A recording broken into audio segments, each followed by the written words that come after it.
اللہ سے محبت کرنے والوں کی ایک نشانی یہ بھی ہے کہ وہ اللہ کی رضا میں ہمیشہ خوش رہتے ہیں۔ زندگی میں بادشاہی پیسوں سے نہیں بلکہ ماں باپ کے سائے سے ملتی ہے۔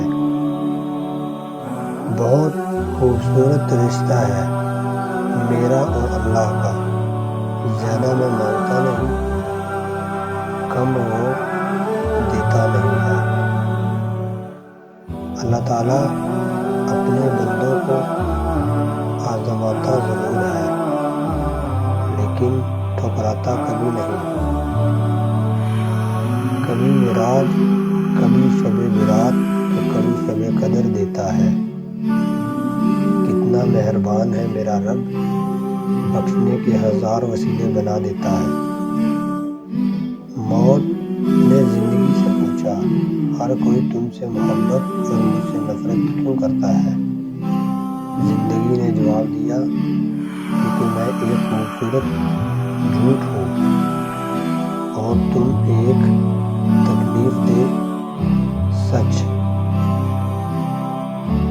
مجھے رب کی ذات پہ اتنا یقین ہے کہ آج اگر وہ مجھے کانٹوں سے گزار رہا ہے تو یقیناً گلابوں تک پہنچانے کے لیے ہے۔ معافی اس وقت کام کرتی ہے جب غلطی ہو جائے، لیکن جب اعتماد ٹوٹ جائے تو نہیں۔ اس لیے زندگی میں غلطیاں کرو لیکن بھروسہ کبھی مت توڑو۔ معاف کرنا آسان ہے لیکن بھول جانا اور دوبارہ بھروسہ کرنا بعض اوقات ناممکن ہوتا ہے۔ ہر انسان اپنے زبان کے پیچھے چھپا ہوا ہے، اگر اسے سمجھنا ہے تو اسے بولنے دو۔ کسی کا دل مت دکھاؤ، بعد میں تمہیں معافی تو مل سکتی ہے لیکن ہو سکتا ہے محبت نہ ملے۔ الحمدللہ کہنے کی عادت ڈالیں، اللہ کا شکر گزاروں کو بہت پسند کرتا ہے۔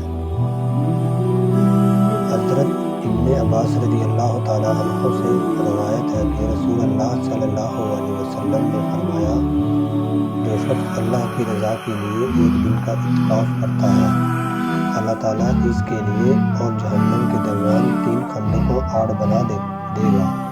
ایک خندق کی مسافت آسمان اور زمین کے درمیان مسافت سے بھی زیادہ چوڑی ہے۔ سبحان اللہ! ایک دن کے اعتکاف کی یہ فضیلت ہے تو رمضان المبارک کے عشرے کے اعتکاف کی کیا فضیلت ہوگی۔ خوش قسمت ہیں وہ لوگ جو رمضان کے مبارک مہینے میں اعتکاف کرتے ہیں اور مذکور فضیلت کے حقدار قرار پاتے ہیں۔